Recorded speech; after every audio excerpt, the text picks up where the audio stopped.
சருவ வல்லமையுடை தனியருள் எனாது சூர்தடிய எழல் எக்காலமோ தனியே இருந்து விழிமூடவோர் உறுதி எழுதரு காலம் எக்காலமோ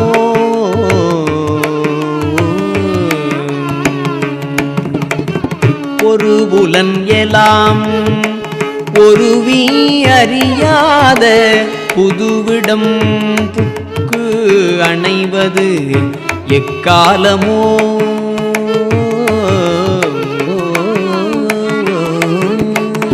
புரையற்ற சதுர்வேத முடிவாக நிற்கும் ஒரு பொருள் அறிவது எக்காலமோ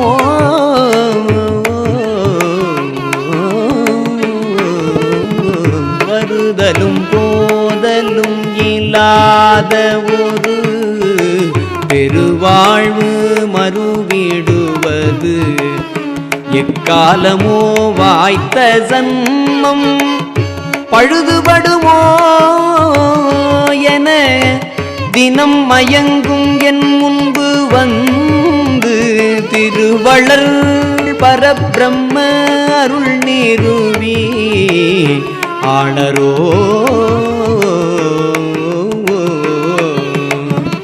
தித்திக்கும் முத்தி முதலே தெள்ளறிவு எனும் சலதி பொங்கும் உள்ளூரில் வளர் சிவசுப்பிரமணிய தேவே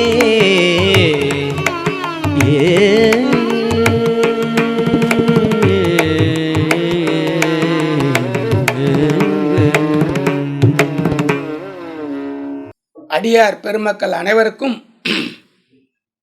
அன்பான வணக்கம். எல்லார் வீட்டிலும் பாம்பன் சுவாமியில் குருவருள் நிறைந்திருக்க குருவை வேண்டுகிறேன். வள்ளித்தாயின் பெருங்கருணையினாலும் பாம்பன் சுவாமிகளின் தவப்பயனாலும் நமது சந்திப்பு இன்றைக்கு கிடைக்கப்பட்டிருக்கிறது. ஆன்மாவின் யாத்திரை 54, தத்துவமசி பயிற்சி பாதை 54. இணைக்கும் முத்திக்கு தலைவனே, தெளிந்த அறிவு கடல் பொங்கும் இதயம் என்னும் அறிவு இருக்கும் தலத்தில் எழுந்தருளியுள்ள சிவசுப்பிரமணிய கடவுளே, எல்லாம் வல்ல ஒப்பற்ற திருவருள் எனது துன்பத்தை ஒழிப்பது எக்காலமோ. உனதான் எல்லா திருவருள் இருக்குது, ஈஸியாக என்ன என்னுடைய துன்பத்தெல்லாம் போக்கிடலாமே, நான் எதுக்கு இன்னும் அழுதுன்னு இருக்கணும்? அதனால் இதை அழாமல் நான் மகிழ்ச்சியாக உங்ககிட்ட வர்றதுக்கு நீ உதவி பண்ணலாமே. அதால் தான் துன்பத்தை ஒழிப்பது எக்காலமோ. தனியாக இருந்து கண்களை மூடி தியானம் செய்யும் உறுதியில் இருப்பது எக்காலமோ. அந்த தியானம் பண்ணணும்னு நினச்சா கூட முதல்ல தனியாக இருக்கணும், ரெண்டாவது அதுக்கு உறுதியாக இருக்கணும். அப்படி காது கண்ணெல்லாம் வெளியே போகக்கூடாது, உள்ளுக்குள்ளவே இருக்கணும். அந்த உறுதி வேணும். அந்த உறுதி தனியாக இருக்கிறது ஒன்று, உறுதியாக இருக்கிறது ஒன்று. இதுதான் பயிற்சி. இந்த பயிற்சியை இதில் எடுக்கணும்.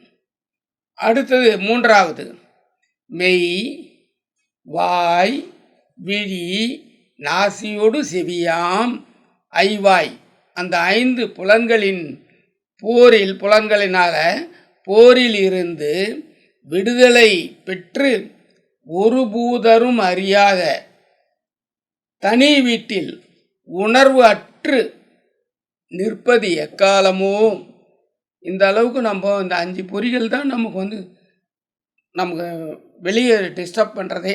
இது 5 இல்லாமல் இருக்கிற அளவுக்கு நம்ம பழக்கிறதுக்கு தான் இந்த பயிற்சியை, தத்துவமசி பயிற்சியை.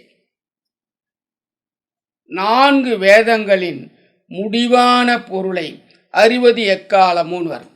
அதான் வேதாந்தம் நாதாந்தம்னுவாங்க. வேத அந்தம் நாத அந்தம் அப்படின்வாங்க. அந்த 2 அந்தம்னா முடிவு. அந்த முடிவான பொருளை தான் நம்ம அடிக்கணும். இப்படி ஒரு கோடு போடுவார் சாமி, இப்படி ஒரு கோடு போடுவார், போட்டு அந்த பிரைவேட்டை மாதிரி போட்டு மேலே எழுதுவார், ஞானம்னு எழுதுவார். அதுக்கு இந்த பக்கம் பொழுது சரியை கிரியை யோகம் ஞானம்னு வரும், இந்த பக்கம் கர்மம் யோகம் ஞானம்னு வரும். இதுதான் அது. எதில் போனாலும் எந்த பகுதியில் போனாலும் மேலே ஞானம்தான். அந்த முடிவான 4 வேதங்களின் முடிவான பொருளை அறிவது எக்காலமோ, அந்த ஞானத்தை அறிவது எக்காலமோ, அதான் அது அர்த்தம். பிறப்பும் இறப்பும் இல்லாத மோட்ச வாழ்வு ஏற்படுவது எக்காலமோன்னு வரும். இதே ஞான வாக்கியத்தில் 3ல் இதையே சொல்லுவார். அ ஆ இ அதில் வரும் பொழுது இறப்பொடு பிறப்பொரு சிறப்புலன் அவனின்னு வரும். இறப்பொடு பிறப்பு அரு சிறப்பு உலன் அவனே. இப்போ பாமன் சுவாமிகள் அருளாளர்லாம் பார்த்தீங்கன்னா அதோடு அவங்களுடைய இதை முடிச்சுக்கிறாங்க. இறக்கலை, அவங்க ஞானிகளே வாழ்ந்துடுறாங்க. உடம்பு மட்டும்தான் இந்த மண்ணில் விடுறாங்களே தவிர சூட்சும உடம்பை விடலை. இறப்பொடு பிறப்பு அரு சிறப்புலன் அவனே. ஜோசியர் சின்னசாமி ஜோசியர்லாம் அதுதான் பண்ணியிருக்கார். மற்ற 2nd கிரேட் 3rd கிரேட்லாம் இருப்பாங்க, அந்த மக்களெல்லாம் அந்த அளவுக்கு போடுவாங்க.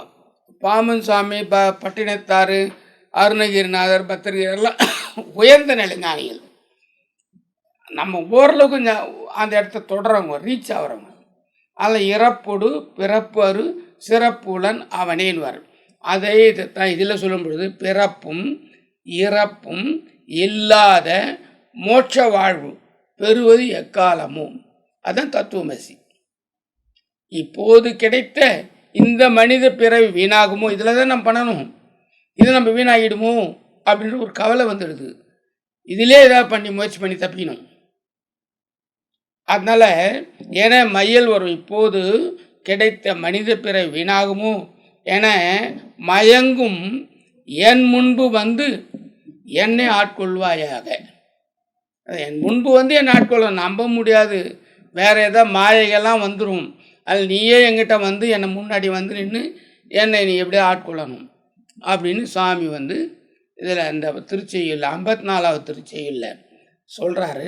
இதுக்கு பரஞ்சுடர் கண்ணி 77ல் ஒரு 2 வரியில் ஒரு விளக்கம் கொடுப்பாரு. ஜோதி துலங்காமல் சூழ்ந்த மலத்தினுக்கு ஓர் பேதி வருவது என்னால் பேசாய் பரஞ்சுடரே. ஜோதி துலங்காமல் சூழ்ந்த மலத்தினுக்கு ஓர் பேதி வருவது என்னால் பேசாய் பரஞ்சுடரே அப்படின்னு பரஞ்சுடர் கண்ணி 77 சொல்கிறார். ஜீவான்மா உள்ளே இருக்குது. அந்த ஜீவான்மாவிற்கு ஜோதியான பரமான்மா தெரியாதபடி மறைச்சிது. இப்போ ஒரு லைட்டு மேலே அப்படியே மேலே ஒரு கவர் போட்டு முட்டாங்கன்னா அந்த வெளிச்சம் தெரியாது. சூரியனுக்கு மேகம் வந்தால் அந்த இது வெளிச்சம் சூரியன் தெரியாது. அந்த மாதிரி தான் என்ன பண்ணிடுறாங்க, உள்ளே இருக்கிற ஜீவான்மா உள்ளே இருக்க பரமான்மா அந்த பரமான்மாங்கிறத தெரியாமல் மறைச்சிடுது. எது மறைக்குது? அறியாமைன்னு மறைக்குது. ஜீவான்மாவை சூழ்ந்துள்ள அறியாமை எனும் ஆணவ மலத்திற்கு, ஆணவ மலம்ன்றது அறியாமை, அதனால தான் நமக்கு என்ன பண்ணுறோம், அதுக்கு மரணம் தரணுங்கிறார். ஆணவ மலத்துக்கு மரணம் கொடுத்து அந்த பேதியை கொடு, அதை கொடுத்து அந்த ஆணவ மலத்தை வெளியே அனுப்பு, அது என்னால் பேசாய் பரஞ்சுடரேங்கிறார். அதனால் அந்த ஆணவ மலம் நம்மகிட்ட விலகினால்தான் ஜீவான்மமும் பரமான்மம் ஒன்று சேர்ந்தால்தான் தத்துவமசி அப்படிங்கிற அந்த பாக்கியம் நமக்கு கிடைக்கும் அப்படிங்கிறது தான் இந்த திருச்செய்யிலையும் இந்த இந்த பரஞ்சுடர் கண்ணியில் வரக்கூடிய ரகசியம்.